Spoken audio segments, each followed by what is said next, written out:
ਪ੍ਰਸਾਦ। ਤਾਂ ਦੇਖੋ, ਇੱਕ ਚ ਧੁਨੀ ਹੈ,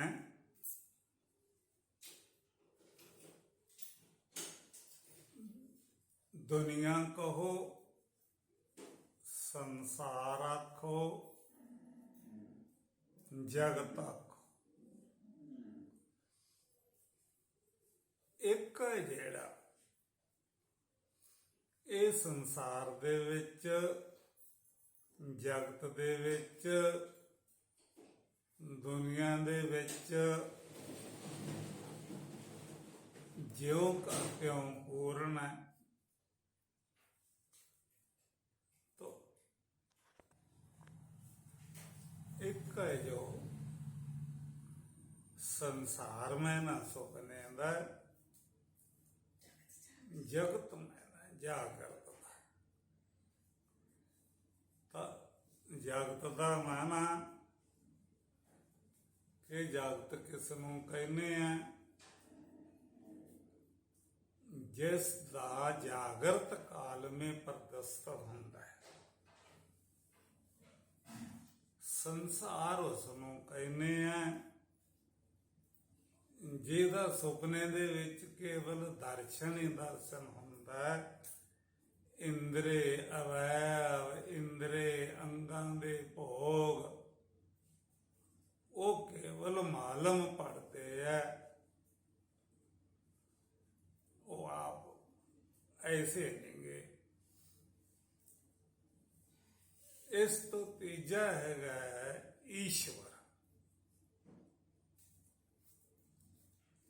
ਜਾਗਤ ਦਾ ਵਿਸ਼ਿਸ਼ਟ ਹੈ ਜਿਸ ਨੂੰ ਬੋਲਦੇ ਹਨ। ਜਾਗਤ ਨੂੰ ਨਾਲ ਲੈ ਕੇ ਭਾਰਤ ਉਪਾਧੀਆਂ, ਇਹਨਾਂ ਨੂੰ ਨਾਲ ਲੈ ਕੇ ਚੇਤਨ ਜਿਹੜਾ, ਇਸ ਚੇਤਨ ਨੂੰ ਵਿਰਾਟ ਆਨੇ। ਤੇ ਸੰਸਾਰ ਸੂਖਮ ਉਪਾਧੀ ਦੇ ਨਾਲ ਜਿਤਨਾ ਚੇਤਨ ਮਿਲਿਆ ਹੋਇਆ, ਉਪਾਧੀ ਔਰ ਚੇਤਨ ਦੋਨੋਂ ਮਿਲ ਕੇ ਸੰਸਾਰ ਬਣਦਾ। ਇਹ ਸੁਪਨਾ ਹੈ। ਇਸ ਨੂੰ ਮਿਲ ਕਰਕੇ ਜਾਗਰਤ ਦੇ ਸੰਸਾਰ ਨੂੰ ਤੇ ਚੇਤਨ ਦੀ ਏਕਤਾ ਕਰ ਲਈਏ ਤਾਂ ਇਹਦਾ ਨਾਮ ਪੈ ਜਾਂਦਾ ਹੈ ਕਿ ਇਹ ਹੈ ਹਿਰਣਗਰਭ। ਹਿਰਣ ਨਾਮ ਸੋਨੇ ਦਾ ਵੀ ਹੈ। ਸੋਨੇ ਦੀ ਚਮਕ ਕਿ ਜਿਸ ਦੀ ਚਮਕ ਚਾਰ ਖਾਣੇ ਦੇ ਜਗਤ ਦੇ ਅੰਦਰ ਪ੍ਰਕਾਸ਼ ਹੋ ਰਿਹਾ, ਤੇ ਤਨ ਮਾਤਰਾ ਜੀ ਦੇ ਨਾਲ ਜੁੜੀਆਂ ਹੋਈਆਂ। ਉਹ ਤਨ ਮਾਤਰਾ ਹਿਰਣਗਰਭ ਦੇ ਨਾਲ ਜੁੜੀਆਂ ਤੇ ਉਧਰੋਂ ਇੰਦਰੀਆਂ ਨਾਲ ਜੁੜੀਆਂ। ਇੰਦਰੇ ਜਿਹੜੇ ਭੋਗਾਂ ਨਾਲ ਜੁੜੇ ਆ ਤੇ ਖਾਦੇ ਪੀਤੇ ਖਾਏ ਭੋਗੇ ਦਾ ਰਸਾਂ ਕਸਾਂ ਦਾ ਸਵਾਦ ਅਥਵਾ ਆਸਵਾਦ ਅਥਵਾ ਅਨੁਕੂਲਤਾ ਅਥਵਾ ਪ੍ਰਤੀਕੂਲਤਾ ਜਿਹੜੀ ਖਿੱਚ ਕੇ ਆਪਣੇ ਮੇ ਲਿਆਉਂਦਾ ਹੈ, ਉਸ ਨੂੰ ਕਿਹਾ ਗਿਆ ਹਿਰਣਗਰਭ। ਹਿਰਣ ਮੈਂ ਨਾ ਇੰਦਰੀਆਂ ਦੇ ਹਰ ਪ੍ਰਕਾਰ ਦੇ ਗਿਆਨ ਨੂੰ ਖਿੱਚ ਲੈਣਾ। ਇਹ ਤੋਂ ਅੱਗੇ ਈਸ਼ਵਰ। ਇਹ ਈਸ਼ਵਰ ਹੈ ਜਿਹੜਾ ਜਿਸ ਦੇ ਵਿੱਚ ਕੋਈ ਕਿਰਿਆ ਨਹੀਂ, ਨਾ ਜਾਗਰਤ ਦੀ ਕਿਰਿਆ, ਨਾ ਸੁਪਨ ਦੀ ਕਿਰਿਆ। ਜਾਗਰਤ ਦਾ ਵਿਰਾਟ ਹੈ ਜਿਹੜਾ, ਇਹ ਹਿਰਣਗਰਭ ਵਿੱਚ ਵਿਸਰਾਮ ਕਰਦਾ। ਹਿਰਣਗਰਭ ਹੈ ਜਿਹੜਾ ਇਹ ਮਾਇਆ 'ਚ ਵਿਸਰਾਮ ਕਰਦਾ। ਜਿਵੇਂ ਸੂਖਮ ਤਨ ਮਾਤਰਾ ਦੇ ਨਾਲ ਜੁੜਿਆ ਹੋਇਆ ਸਮਸ਼ਟੀ ਦੇ ਨਾਲ ਹਿਰਨ ਗਰਭ ਹੈ, ਤੇ ਸਮਸ਼ਟੀ ਹੀ ਅੰਗਾਂ ਅਵੈਵਾਂ ਨਾਲ ਜੁੜਿਆ ਘਾਹ ਤੋਂ ਲੈ ਕੇ ਬਨਸਪਤੀ 'ਚ ਉਹਦਾ ਨਾਮ ਵਿਰਾਟ ਹੈ, ਜਿਹਦੇ ਵਿੱਚ ਦੋਨੇ ਸੌ ਜਾਂਦੇ ਆ। ਵਿਰਾਟ ਦਾ ਜਗਤ ਤੇ ਹਿਰਨ ਗਰਭ ਦਾ ਜਗਤ, ਉਹਦਾ ਨਾਮ ਈਸ਼ਵਰ ਹੈ। ਤਾਂ ਅਸੀਂ ਇਹ ਚੀਜ਼ ਨੂੰ ਵੇਖਣਾ ਹੈ ਵੀ ਵਿਰਾਟ ਦੀ ਜਿਹੜੀ ਫੋਲ ਫਲਾਈ ਸੀ,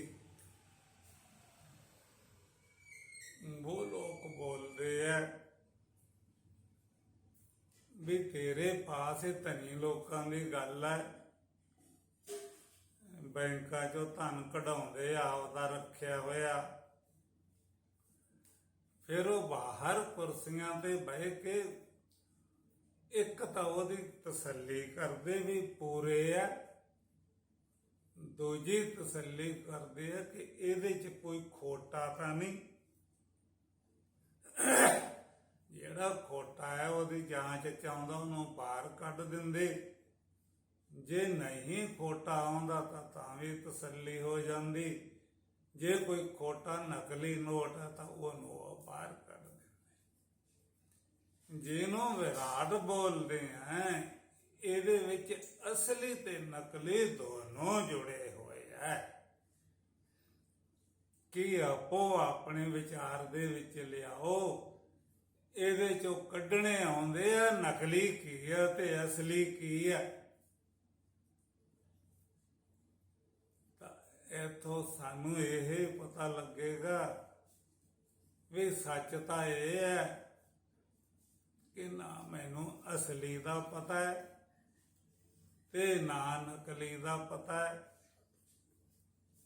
ਅਸਲੀ ਨਕਲੀ ਦਾ ਜਦੋਂ ਪਤਾ ਨਹੀਂਗਾ ਤਾਂ ਇਸੇ ਵਾਸਤੇ ਹੀ ਇਸ ਧੋਖੇ 'ਚ ਫਸਿਆ ਹੋਇਆ ਹੈ ਕਿ ਨਾ ਤਾਂ ਤੈਨੂੰ ਸੱਤ ਦਾ ਪਤਾ ਤੇ ਨਾ ਅਸਤ ਦਾ ਪਤਾ ਵੀ ਜਾਗਰਤ ਕਾਲ ਮੇਂ ਕੌਣ ਕੌਣ ਵਸਤੂਆਂ ਸੱਤ ਹੈ ਤੇ ਕੌਣ ਕੌਣ ਵਸਤੂਆਂ ਅਸਤ ਹੈ।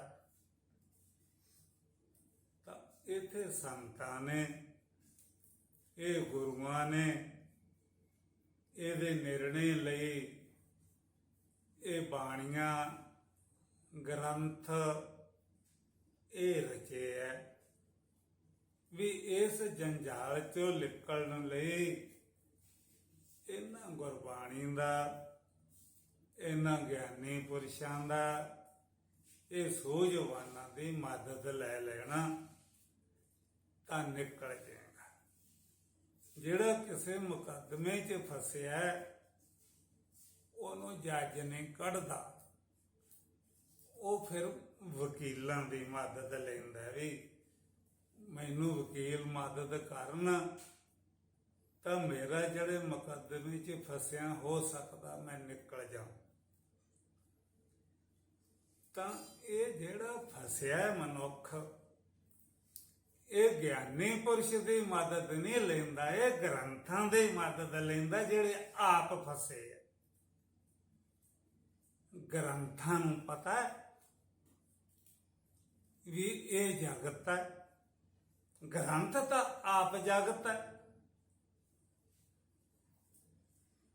ਤਾਂ ਇਸ ਵਾਸਤੇ ਇਹਦੇ ਚੋਂ ਨਿਕਲਣਾ ਕੋਈ ਵਾਦਾ ਕਰ ਨਹੀਂਗਾ ਵੀ ਜਦੋਂ ਆ ਜਾ ਤੇ ਜਦੋਂ ਮਰਜੀ ਵੜ ਜਾ।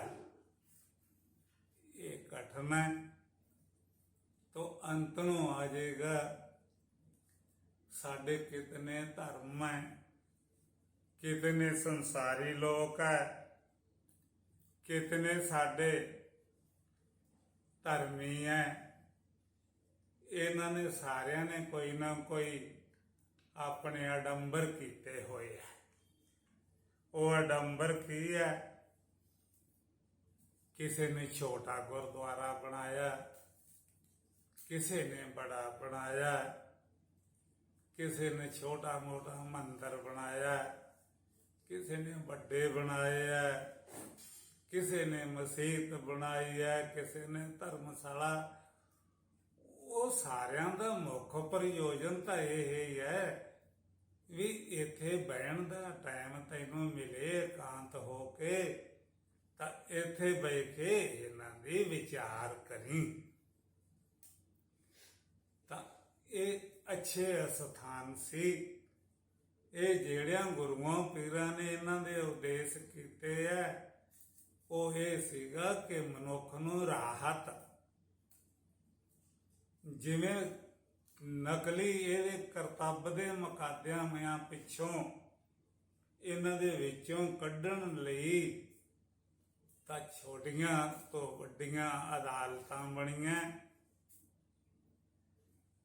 ਇੱਥੋਂ ਇਹ ਸੀਗਾ ਇਹ ਵੀ ਇੱਕ ਕਿਸਮ ਦੀ ਇਹ ਧਾਰਮਿਕ ਗੁਰਦੁਆਰੇ ਮੰਦਰ ਵੀ ਅਦਾਲਤਾਂ ਸੀ।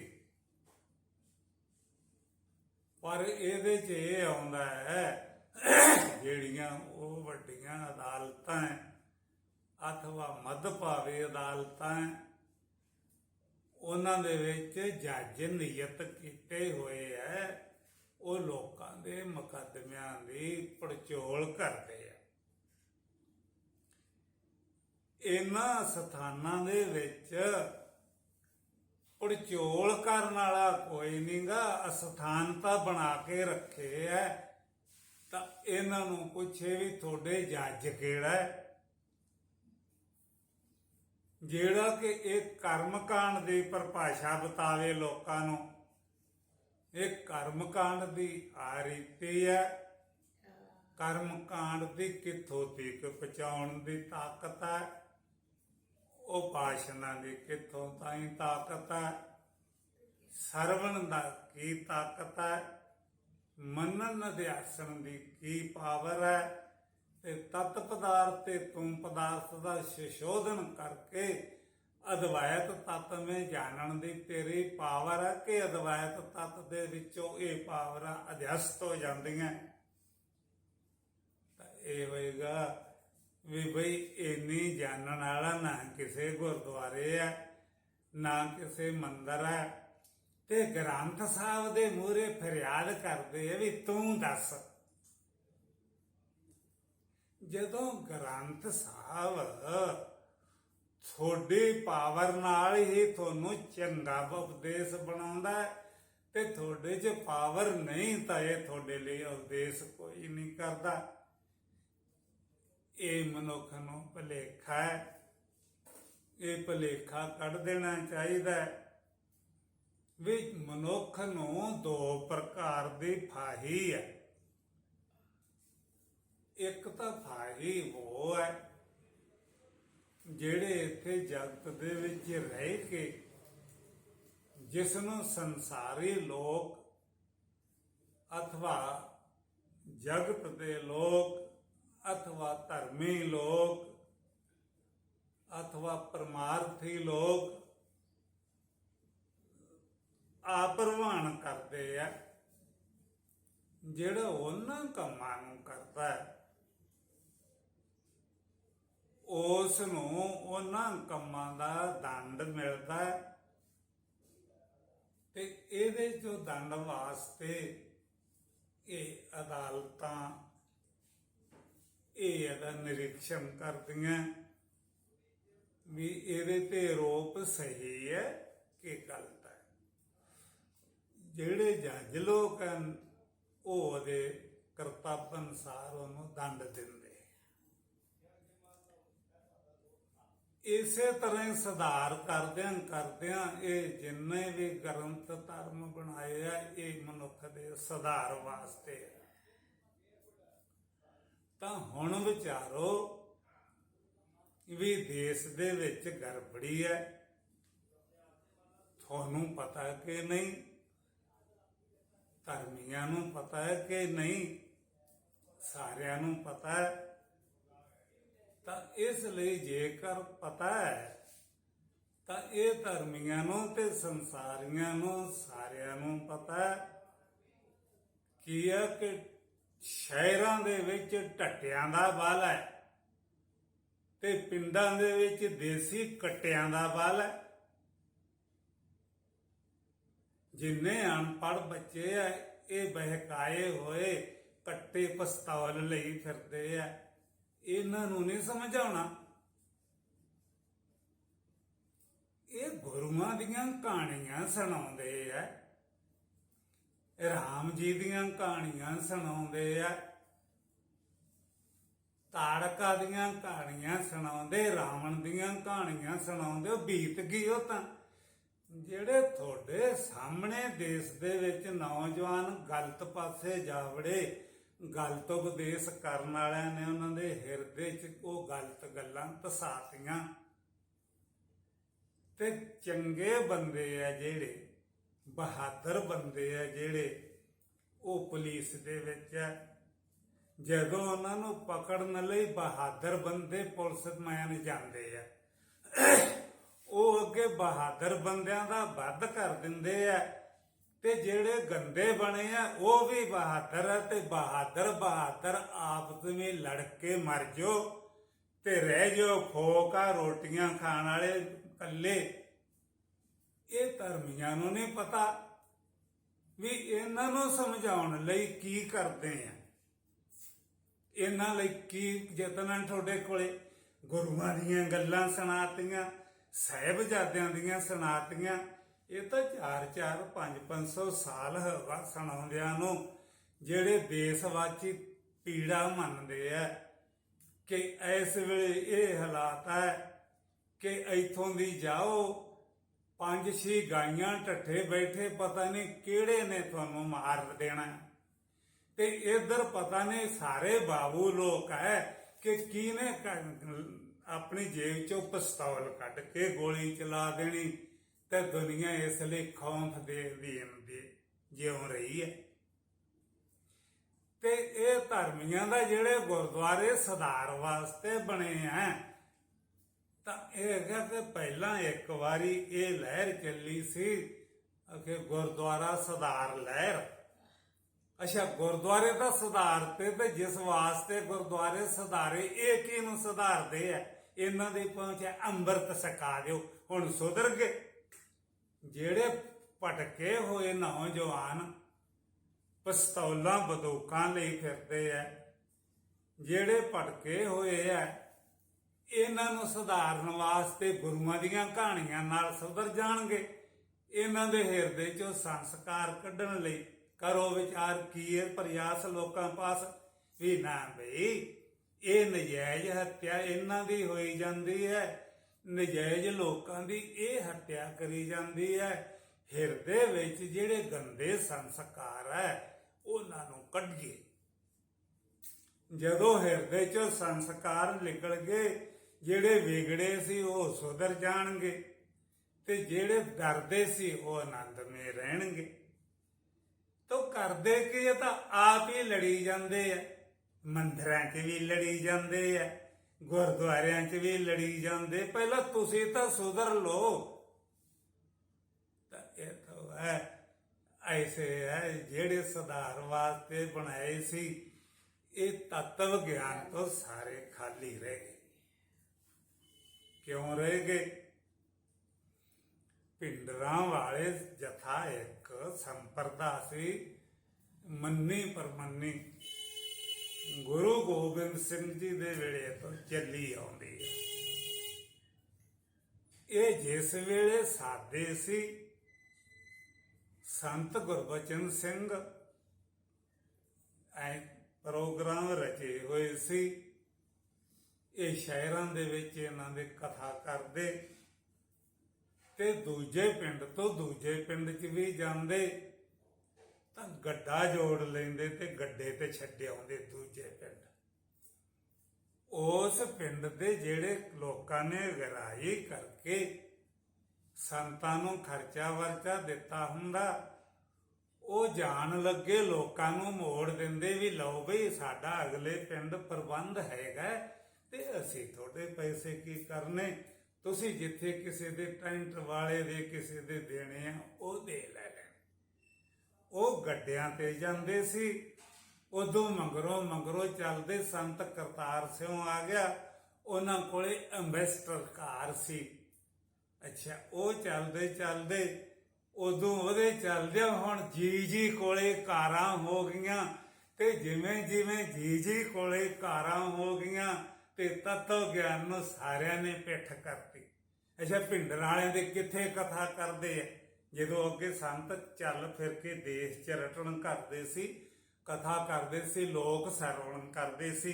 ਜਿਹੜੇ ਸਰਕਾਰੀ ਲੋਕ ਸੀਗੇ, ਅਸੀਂ ਅੱਖੀਂ ਵੇਖੇ ਆ, ਉਹ ਇਹਨਾਂ ਦਾ ਇੰਤਜ਼ਾਮ ਕਰਦੇ। ਸੜਕਾਂ ਤੇ ਮਿਊਨਿਸਪੈਲਿਟੀਆਂ ਦੀਆਂ ਗੱਡੀਆਂ ਪਾਣੀ ਛਿੜਕਦੀਆਂ, ਕਿਉਂਕਿ ਸਾਰੇ ਸ਼ਹਿਰੀ ਜਿੰਨੇ ਵਰਗ ਲੋਕ ਰਹਿੰਦੇ ਕਥਾ ਸੁਣਨ ਆਉਂਦੇ, ਕਿਉਂਕਿ ਗਿਆਨੀ ਪੁਰਸ਼ ਸੀ। ਇੱਥੇ ਕਈ ਫੁਕਰੇ ਹੋਏ ਗਿਆਨੀ ਉੱਠੇ ਜਿਨ੍ਹਾਂ ਦੇ ਪੱਲੇ ਕੁਛ ਨਹੀਂ, ਉਹ ਸਾਰੇ ਉਹ ਬੈਠੇ ਹੈ। ਉਹ ਢੱਡਰੀਆਂ ਵਾਲਾ ਗੁੱਠੇ ਲੱਗ ਗਿਆ, ਇਹ ਕਈ ਹੈ। ਇੱਕ ਉੱਥੇ ਦੂਜਾ ਕੀ ਬੋਲਦੇ, ਮੈਂ ਨਾਮ ਭੁੱਲ ਜਾਣਾ, ਵੀ ਇਹ ਕਥਾ ਦੇ ਮਸ਼ਹੂਰ ਸੀਗੇ। ਇਹ ਕਥਾ ਕਾਹਦੀ ਸੁਣਾਉਂਦੇ ਆ ਤੁਸੀਂ? ਇਹਨਾਂ ਦਾ ਕੀ ਕਰਦੇ ਆ? ਸਮਝਾਓ, ਤੁਹਾਡੇ 'ਚ ਹੈ ਤਾਕਤ ਵਿਗੜਿਆਂ ਨੂੰ ਸਿੱਧੇ ਕਰਨ ਦੀ? ਤਾਂ ਇਹ ਹੋਏਗਾ ਕਿ ਇਹ ਵਿਗੜੇ ਨੂੰ ਸਿੱਧੇ ਕਰਨ ਦੀ ਕਿਸੇ 'ਚ ਤਾਕਤ ਨਹੀਂ ਗੀ। ਤਾਂ ਇੱਕ ਦਾਦੂ ਵਾਲਾ, ਉਹਨੂੰ ਪੁੱਛੋ ਵੀ ਤੂੰ ਕਿੰਨੇ ਸੁਧਾਰੇ? ਅਖੀਰ ਇਹਨਾਂ ਦੀ ਹੈ, ਅਸੀਂ ਜੀ 50 ਨੂੰ ਅੰਮ੍ਰਿਤ ਛਕਾਤਾ। ਅੱਛਾ, ਅੰਮ੍ਰਿਤ ਸਰ ਕੇ ਸੁਧਰ ਜਾਈਦਾ? ਅੰਮ੍ਰਿਤ ਛਕਣ ਵਾਲਿਆਂ ਕੋਲੇ ਪਿਸਤੌਲ ਨਹੀਂ ਹੁੰਦੇ ਸੀ, ਤਾਂ ਫਿਰ ਕੀ ਸੁਧਰੇ? ਜਿਹੜੇ ਅੰਮ੍ਰਿਤ ਵੀ ਨਹੀਂ ਛਕਿਆ ਉਹ ਵੀ ਡੱਬਾਂ 'ਚ ਪਿਸਤੌਲ ਲਈ ਫਿਰਦੇ, ਤੇ ਜਿਨ੍ਹਾਂ ਨੇ ਛਕਿਆ ਉਹ ਵੀ ਪਿਸਤੌਲ ਲਈ ਸਕਦੇ ਆ। ਤਾਂ ਫਿਰ ਕੌਣ ਸੁਧਰਿਆ ਤੇ ਕੌਣ ਵਿਗੜਿਆ?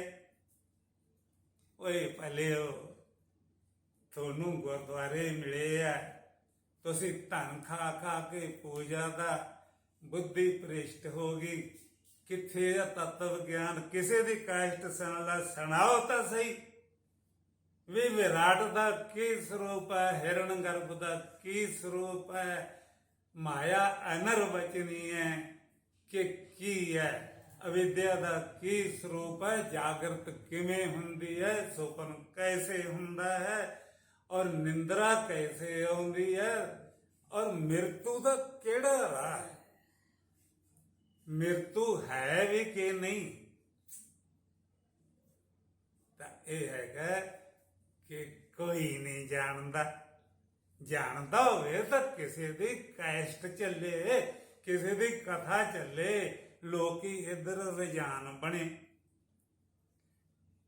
ਇਹ ਇੰਨੇ ਲੱਗੇ ਅਸੀਂ ਇੱਥੇ ਰਹੇ ਆ, ਜਿਹਦੇ 40 ਸ਼ਸਤਰ ਵੱਜੇ ਆ, ਕਿਸੇ ਕੋਲੇ 30 ਜ਼ਖਮ ਹੈ, ਤਾਂ ਉਹਨੂੰ ਹੋਰਾਂ ਹਾਰ ਲੈ ਕੇ ਖੜੀਆਂ। ਸੂਰਜ ਪ੍ਰਕਾਸ਼ ਦੀ ਕਥਾ ਸੁਣਾਉਂਦੇ ਰਹੇ ਆ ਸਾਡੇ ਨਾਲ, ਵੀ ਇਹ ਸ਼ਹੀਦ ਹੋ ਜਾਂਦੇ ਤੇ ਹੋਰਾਂ ਹਾਰ ਲਈ ਖੜੀਆਂ, ਵੀ ਆ ਜਾ ਤੇਰੇ ਗਲ 'ਚ ਪਾ ਕੇ ਮੈਂ ਤੈਨੂੰ ਪਸੰਦ ਕਰਦੀ।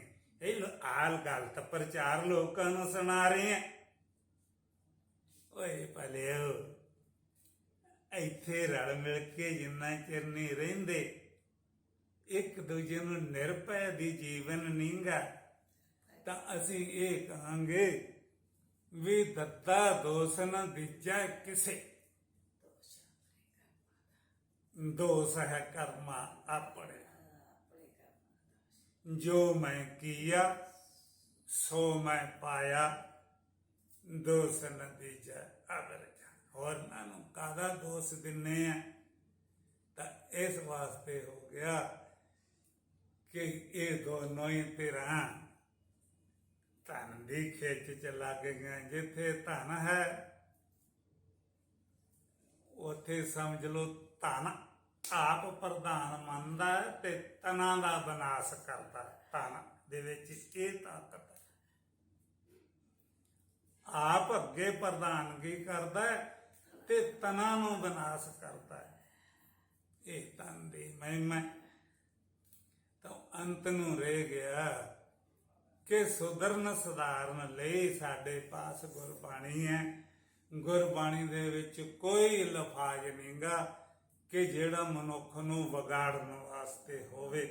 ਤਾਂ ਫਿਰ ਜਿਹੜੇ ਗੁਰਬਾਣੀ ਪੜ੍ਹਦੇ ਉਹਨਾਂ ਚੋਂ 50% ਵਿਗੜੇ ਮਿਲਣਗੇ। ਕੌਣ ਵਿਗਾੜਦਾ? ਗੁਰਬਾਣੀ ਤਾਂ ਸਧਾਰਨ ਵਾਸਤੇ ਸੀ। ਤਾਂ ਇਹ ਹੈਗਾ ਕਿ ਉਸ ਚੀਜ਼ ਨੂੰ ਤੁਸੀਂ ਜਾਣ ਨਹੀਂ ਰਹੇ ਜਿਹੜੀ ਵਿਗਾੜਨ ਵਾਲੀ ਹੈ। ਉਹ ਵਿਗਾੜਨ ਵਾਲੀ ਕੌਣ ਹੈ? ਤੇ ਜਿਸ ਨੂੰ ਕਿਹਾ ਹੋਇਆ ਮਾਇਆ ਤੋਂ ਉੱਪਰ ਨਹੀਂ ਬਲੀਆ। ਇਹ ਮਾਇਆ ਹੈ ਜਿਹਦੇ ਉੱਪਰ ਕਿਸੇ ਦਾ ਬਲ ਨਹੀਂ। ਮਾਇਆ ਤੋਂ ਉੱਪਰ ਨਹੀਂ ਬਲੀਆ, ਕੋਈ ਬਲ ਵਾਲਾ ਨਹੀਂ। ਕਿਉਂਕਿ ਜਿਹਨੇ ਬਰਮਾ ਵਿਸ਼ਨ ਮਹਾਦੇਵ ਛਾਈਆ। ਉਹ ਤੁਹਾਨੂੰ ਗਾਤਰੇ ਪਾ ਲੇ 4 ਦਿਨ, ਤੁਹਾਨੂੰ ਤਾਂ ਛੜਿਆ ਹੀ ਇਹਨੇ। ਉਹ ਛੜ ਲੇ ਜਿਹਦੇ ਕਾਰਕ ਕੋਟੀ में ਮੰਨੇ ਗਏ ਹੈ। ਤਾਂ ਇਥੋਂ ਹੈ ਵੀ ਗੁਰਬਾਣੀ ਦੇ ਉਪਦੇਸ਼ ਨੂੰ ਉਹ ਭੁੱਲਿਆਂ ਭੜਕਾਂ ਨੂੰ ਜਾਓ, ਨਿਕਲੋ ਪਿੰਡਾਂ ਨੂੰ। ਤੁਸੀਂ ਲੋਕਾਂ ਦਾ ਧਨ ਖਾਣੇ ਆ, ਲੋਕਾਂ ਦਾ ਅੰਨ ਦਿੱਤਾ ਖਾਣੇ ਆ, ਤੇ ਲੋਕ ਬੇਹਾਲ ਹੈ, ਹਾਲੋਂ ਬੇਹਾਲ ਹੋ ਰਹੇ ਆ। ਕਿਉਂਕਿ ਉਹਨਾਂ ਦੇ ਬੱਚੇ ਵਿਗੜੀ ਜਾਂਦੇ ਆ, ਗੰਦੇ ਬੰਦੇ ਵਿਗਾੜੀ ਜਾਂਦੇ ਆ, ਬੱਚਿਆਂ ਦੀਆਂ ਮ੍ਰਿਤੂ ਹੋਈ ਜਾਂਦੀਆਂ, ਉਹ ਗਾਂ ਮ੍ਰਿਤੂ ਕਰੀ ਜਾਂਦੇ ਆ। ਤੇ ਤੁਸੀਂ ਇਹਨਾਂ ਦਾ ਧਨ ਖਾਣ ਵਾਲੇ ਇਹਨਾਂ ਨੂੰ ਕਦੋਂ ਸੁਧਾਰੋਗੇ? ਜਦੋਂ ਗੁਰਬਾਣੀ ਦਾ ਉਪਦੇਸ਼ ਹੈ ਸੁਧਾਰਨ ਵਾਸਤੇ। ਕੌਣ ਸੁਧਾਰਦਾ? ਚਲੋ ਵੜੋ ਪਿੰਡਾਂ 'ਚ, ਜਿਹਦੇ ਬੱਚੇ ਵਿਗੜੇ ਉਸ ਘਰ ਨਾਲ ਗੁਰਮਤਾ ਕਰੋ। ਬਈ ਜੇ ਤੁਹਾਡੇ ਬੱਚੇ ਅਨੁਕੂਲ ਹੈ ਸਾਨੂੰ ਮਿਲਣ, ਅਸੀਂ ਇਹਨਾਂ ਨੂੰ ਉਪਦੇਸ਼ ਕਰੀਏ। ਬੱਚੇ ਤੁਹਾਡੇ ਗੁਰਦੁਆਰੇ ਕਾਹਦੇ ਲਈ ਆਉਣਗੇ? ਤੁਸੀਂ ਖੁਦ ਜਾਓ। ਗੁਰਬਾਣੀ ਨੇ ਆਖਿਆ ਉਹਨਾਂ ਨੂੰ ਸੁਧਾਰੋ। ਵਿਗੜਿਆਂ ਤਿਗੜਿਆਂ ਨੂੰ ਸੁਧਾਰਨ ਵਾਸਤੇ ਗੁਰਬਾਣੀ ਹੈ। ਕਿਉਂਕਿ ਭਾਰਤ ਦੇਸ਼ ਤੁਹਾਡਾ ਦੇਸ਼ ਨਹੀਂ ਗਾ, ਤੁਸੀਂ ਦੇਸ਼ ਵਾਸੀ ਨਹੀਂ ਗੇ। ਤੇ ਜਿੱਤੇ ਵੀ ਦੇਸ਼ ਦੇ ਵਿੱਚ ਕੋਈ ਵਿਗੜਦਾ ਹੈ, ਉਹ ਸਾਡਾ ਭਾਰਤੀ ਬੱਚਾ ਭਾਰਤੀ ਵਿਗੜਦਾ ਹੈ। ਤੇ ਉਹਨੂੰ ਕੌਣ? ਚੀਨ ਵਾਲੇ ਆ ਕੇ ਸਮਝਾਉਣਗੇ। ਉਹਨੂੰ ਭਾਰਤੀਆਂ ਧਰਮੀਆਂ ਨੂੰ ਦਿੱਤਾ ਉਪਦੇਸ਼ ਕਰਕੇ ਸਮਝਾਉਣਾ, ਤੇ ਫੌਜੀ ਪੁਲਿਸ ਨੂੰ ਦਿੱਤਾ ਦੰਡ ਦੇ ਕੇ ਸਮਝਾਉਣਾ। ਦੰਡ ਅਖੀਰਲੀ ਬਾਤ ਹੈ। ਦੰਡ ਤੋਂ ਪਹਿਲਾਂ ਜੇ ਸਮਝ ਜਾਣ ਤਾਂ ਦੰਡ ਦੇਣ ਦੀ ਲੋੜ ਕੀ ਹੈ? ਕਿੰਨੇ ਘਾਏ ਜਿਹੜੇ ਫਿਰਦੇ ਆ, ਇਹ ਦੀਵਾਨ ਲੱਗਣਾ ਜੀ ਉੱਥੇ ਸਾਰੇ ਫੇਲ ਹੋਏ ਬੈਠੇ ਆ। ਨਾਨਕਸਰ ਵਾਲੇ ਫੇਲ ਹੈ, ਪਟਿਆਲੇ ਵਾਲੇ ਫੇਲ ਹੈ, ਉੱਥੋਂ ਮਸਤੂ ਵਾਲੇ ਆ ਫੇਲ ਹੈ, ਦਾਦੂ ਵਾਲੇ ਫੇਲ ਹੈ, ਪਿੰਡਰਾਂ ਵਾਲੇ ਜਿਹੜੇ ਇਹ ਫੇਲ ਹੈ, ਤੇ ਸ਼੍ਰੋਮਣੀ ਕਮੇਟੀ ਤੇ ਤਾਂ ਫੇਲ ਹੀ ਹੈ। ਅਗਰ ਜੇ ਪਾਸ ਹੈ ਤਾਂ ਕਰੋ ਵਿਚਾਰ, ਕਰੋ ਗੁਰੂ ਗ੍ਰੰਥ ਸਾਹਿਬ ਦੇ ਵਿਚਾਰ। ਗੁਰੂ ਗ੍ਰੰਥ ਸਾਹਿਬ ਨੇ ਆਖਿਆ ਕਿ ਨਹੀਂ, ਜੈਸੇ ਜਲ ਤੇ ਬੁੱਧ ਬੁੱਧਾ ਤੈਸਾ ਇਹ ਸੰਸਾਰ। ਤੇ ਜਿਉਂ ਜਲ ਉੱਪਰ ਫੇਨ ਬੁੱਧ ਬੁੱਧਾ ਤੈਸਾ ਇਹ ਸੰਸਾਰਾ। ਜਿਸ ਤੇ ਉਪਜਿਆ ਤਿਸੇ ਸਮਾਣਾ, ਚੂਕ ਗਿਆ ਪਸਾਰਾ। ਦੱਸੋ ਪਸਾਰਾ ਕੀ ਹੈ? ਤੇ ਤੁਹਾਨੂੰ ਖੁਦ ਨਹੀਂ ਪਤਾ। ਤਲਵਾਰਾਂ ਲੈ ਕੇ ਜਿਹੜੇ ਚੱਕਣ ਜੋਗੇ ਨੇ ਯਾਰ, ਉਹ ਵੀ ਤਲਵਾਰ ਵੱਡਿਓ ਭਲਿਓ। ਤਲਵਾਰ ਛਤਰੀ ਦਾ ਧਰਮਾ, ਤਲਵਾਰ 'ਚ ਰੱਖਣੀ ਤਾਂ ਉਹ ਰੱਖ ਸਕਦਾ। ਤੁਸੀਂ ਵੇਖੋ ਕਿ ਸੰਤ ਕਿ ਖਸ਼ਤਰੀ ਹੈ। ਖਸ਼ਤਰੀ ਦਾ ਧਰਮ ਹੈ ਤਲਵਾਰ ਲੈ ਕੇ, ਹਥਿਆਰ ਲੈ ਕੇ ਉਹ ਤਾਕਤ ਬਣਾਉਂਦਾ ਤੁਰਦਾ। ਤੇ ਸੰਤ ਦਾ ਧਰਮ ਤਲਵਾਰਾਂ ਲਾ ਕੇ ਤੁਰਨਾ ਨਹੀਂ ਗਾ। ਜਿਹੜਿਆਂ ਸੰਤਾਂ ਨੇ ਤਲਵਾਰਾਂ ਲੈ ਕੇ ਤੇ ਭਾਲੇ ਲੈ ਕੇ ਚੱਲੇ, ਕੌਣ ਕਿੰਨੇ ਇਹਨਾਂ ਹਥਿਆਰਾਂ ਵਾਲੇ? ਤੁਸੀਂ ਕਿਹਨੂੰ ਸੁਧਾਰਿਆ? ਦੱਸੋ ਵੀ ਵਿਗੜੇ ਸੀਗੇ ਫਲਾਣੇ ਪਿੰਡ ਦੇ 4 ਮੁੰਡੇ ਉਗਰਵਾਦੀ ਬਣਨ ਨੂੰ ਤਿਆਰ ਸੀ, ਤੇ ਅਸੀਂ ਉਹਨਾਂ ਨੂੰ ਸਿੱਧੇ ਰਾਹ ਪਾਇਆ, ਮੁੱਖ ਧਾਰਾ ਵਿੱਚ ਲਿਆਂਦਾ। ਲਿਆਓ, ਘਰੋਂ ਪਰਉਪਕਾਰ। ਤੁਹਾਡੇ ਸਾਹਮਣੇ ਲੋਕਾਂ ਦੇ ਬੱਚੇ ਸ਼ਹੀਦ ਕੀ ਕਹਿੰਦੇ ਮਾਰੀ ਜਾਂਦੇ ਆ, ਤੇ ਉਹ ਚੰਗਿਆਂ ਚੰਗਿਆਂ ਅਫਸਰਾਂ ਨੂੰ ਮਾਰੀ ਜਾਂਦੇ ਆ। ਤਾਂ ਕਿਉਂ ਮਾਰੀ ਜਾਂਦੇ ਆ? ਕਿ ਇਸ ਲਈ ਪੁਲਿਸ ਨੂੰ ਤਾਂ ਡਿਊਟੀ ਹੈ, ਤੇ ਉਹਨਾਂ ਦੇ ਅੰਦਰ ਗੰਦੇ ਸੰਸਕਾਰ ਭਰਤੇ ਲੋਕਾਂ ਦੇ। ਉਹ ਸੰਸਕਾਰ ਸੁਧਾਰੋ, ਉਹਨਾਂ ਨੂੰ ਕੋਈ ਮੱਤ ਦੇਵੋ। ਕਿਸੇ ਵੀ ਢੰਗ ਨਾਲ ਦਿੱਤੀ ਜਾਂਦੀ ਹੈ ਕਿ ਦੇਸ਼ ਦੇ ਬੱਚੇ ਹੈ, ਦੇਸ਼ ਦੇ ਹੀ ਫੌਜੀ ਜਵਾਨ ਹੈ, ਦੇਸ਼ ਦੇ ਹੀ ਬੱਚੇ ਪੁਲਿਸ ਵਾਲੇ ਆ। ਨਾ ਕਿਸੇ ਦਾ ਵੀ ਵਿਨਾਸ਼ ਨਹੀਂ ਹੋਣਾ ਚਾਹੀਦਾ, ਕਿਉਂਕਿ ਗੁਰਬਾਣੀ ਇਸ ਚੀਜ਼ ਦੇ ਵਿਰੁੱਧ ਹੈ, ਵਿਨਾਸ਼ ਵਾਲਿਆਂ ਦੇ। ਇਹ ਗੁਰੂਆਂ ਦੇ ਜੰਗ ਯੁੱਧ ਕਰਕੇ ਸੁਣਾ ਦਿੰਦੇ ਆ। ਗੁਰੂਆਂ ਨੂੰ ਚਾਅ ਸੀ ਜੰਗ ਯੁੱਧ ਕਰਨ ਦਾ। ਜਦੋਂ ਲੋਕਾਂ ਦੇ ਸਤਾਏ ਸੀ ਗੰਦਿਆਂ ਬੰਦਿਆਂ ਦੇ, ਉਹਨਾਂ ਨੂੰ ਜੰਗ ਯੁੱਧ ਕਰਨੇ ਪਏ। ਤੇ ਤੁਹਾਨੂੰ ਕੌਣ ਸਤਾਉਂਦਾ? ਤੁਸੀਂ ਆਪ ਸੀ ਸਤੇ ਪਏ। ਤਾਂ ਇਹ ਵੀ ਬਾਣੀ ਦਾ ਆਸਰਾ ਲਓ, ਲੋਕਾਂ ਨੂੰ ਸੁਧਾਰੋ। ਜਿਹੜੇ ਜਨਤਾ ਹੈ ਉਹ ਭੈ ਪੀਹਤ ਹੋ ਕੇ ਜੀਵਨ ਕਰੇ। ਜਿਨ੍ਹਾਂ ਦੇ ਹਿਰਦੇ 'ਚ ਵਿਗਾੜ ਦੇ ਸੰਸਕਾਰ ਹੈ, ਉਹ ਹੀ ਰਲ ਮਿਲ ਕੇ ਜਿਵੇਂ ਪੁਰਾਣੇ ਪੰਚਾਇਤਾਂ ਸੱਥਾਂ 'ਚ ਬਹਿੰਦੇ ਸੀ, ਭੈਣ ਭਰਾਵਾਂ 'ਚ ਰਲ ਕੇ ਬਹਿਣ ਔਰ ਆਨੰਦ ਉਹ ਵੀ ਹੋਣ ਤੇ ਜਨਤਾ ਨੂੰ ਵੀ ਆਨੰਦ ਹੋਵੇ। ਤਾਂ ਅਸੀਂ ਇੱਥੋਂ ਹੈਗਾ ਕਿ ਸਾਡਾ ਵਿਚਾਰ ਹੈ ਵੇਦਾਂਤ। ਕੋਈ ਵੇਦਾਂਤ ਪੜ੍ਹੇ ਆ? ਸੰਤ ਕਰਤਾਰ ਸਿੰਘ ਵੇਦਾਂਤ ਦੇ ਗਿਆਤੇ ਸੀ। ਸੰਤ ਗੁਰਬਚਨ ਸਿੰਘ ਵੇਦਾਂਤ ਦੇ ਗਿਆਤੇ ਸੀ। ਸੰਤ ਅਜੈਬ ਸਿੰਘ ਵੇਦਾਂਤ ਦੇ ਗਿਆਤੇ ਸੀ। ਤੇ ਸੰਤ ਮੋਹਨ ਸਿੰਘ ਵੇਦਾਂਤ ਦੇ ਗਿਆਤੇ ਸੀ। ਤੇ ਸੰਤ ਸੁੰਦਰ ਸਿੰਘ ਵੇਦਾਂਤ ਦੇ ਗਿਆਤੇ ਸੀ। ਤੇ ਸੰਤ ਉਹਨਾਂ ਦੇ ਵੱਡੇ ਭਾਈ ਕੇ ਛੋਟੇ ਇੰਦਰ ਸਿੰਘ ਵੇਦਾਂਤ ਦੇ ਗਿਆਤੇ ਸੀ। ਤੇ ਹੁਣ ਜਿਹੜੇ ਹੈਗੇ ਆ ਤਾਂ ਗਿਆਤੇ ਹੈ ਇਹਨਾਂ ਲੋਕਾਂ 'ਚ, ਤੇ ਉਹਨਾਂ ਨੂੰ ਕੋਟ ਕੋਟ ਸਲਾਮ ਹੈ ਸਾਡਾ, ਜੇ ਕੋਈ ਵੇਦਾਂਤ ਦੀ ਪਰਿਭਾਸ਼ਾ ਦੇ ਗਿਆਤੇ ਹੈ। ਅਗਰ ਨਹੀਂ ਤਾਂ ਹਾਲੇ ਵੀ ਮੌਕਾ ਕਿਸੇ ਗਿਆਤੇ ਪੁਰਸ਼ ਤੋਂ ਸਿੱਖ ਲਓ। ਤਾਂ ਸਵਾਮੀ ਜੀ ਨੇ ਇਹ ਕਿਹਾ ਸੀਗਾ, ਇਹ ਜਿਹੜੇ ਗ੍ਰੰਥ ਲੈ ਕੇ ਤੁਰੇ ਫਿਰਦੇ ਆ, ਇਹਨਾਂ ਨੂੰ ਹਮਾਰੇ ਪਾਸ ਆਣਾ ਪਏਗਾ। ਕਿਉਂ ਆਉਣਾ ਪਏਗਾ? ਕਿ ਕਿਸੇ ਹਮਾਰੇ ਭਾਈ ਦੇ ਪਾਸ, ਗਿਆਤੇ ਪੁਰਸ਼ ਦੇ ਪਾਸ। ਤਾਂ ਇਸ ਲਈ ਤੁਸੀਂ ਕਾਦੀ ਸ਼ਾਨ 'ਚ ਬੈਠੇ? ਹੱਟ ਡਰ ਜਾਣਾ ਸੀਗਾ।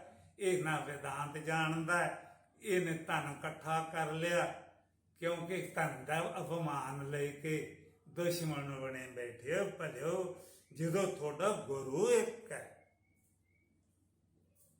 ਤੇ ਡਰਿਆਲੇ ਦਾ ਗੁਰੂ ਵੀ ਗ੍ਰੰਥ ਸਾਹਿਬ, ਤੇ ਕਾਲ ਤਖਤ ਵਾਲਿਆਂ ਦਾ, ਸ਼੍ਰੋਮਣੀ ਕਮੇਟੀ ਵਾਲਿਆਂ ਦਾ, ਨਾਨਕਸਰ ਵਾਲਿਆਂ ਦਾ, ਤੇ ਮਸਤੂ ਵਾਲਿਆਂ ਦਾ, ਭਿੰਡਰਾਂ ਵਾਲਿਆਂ ਦਾ।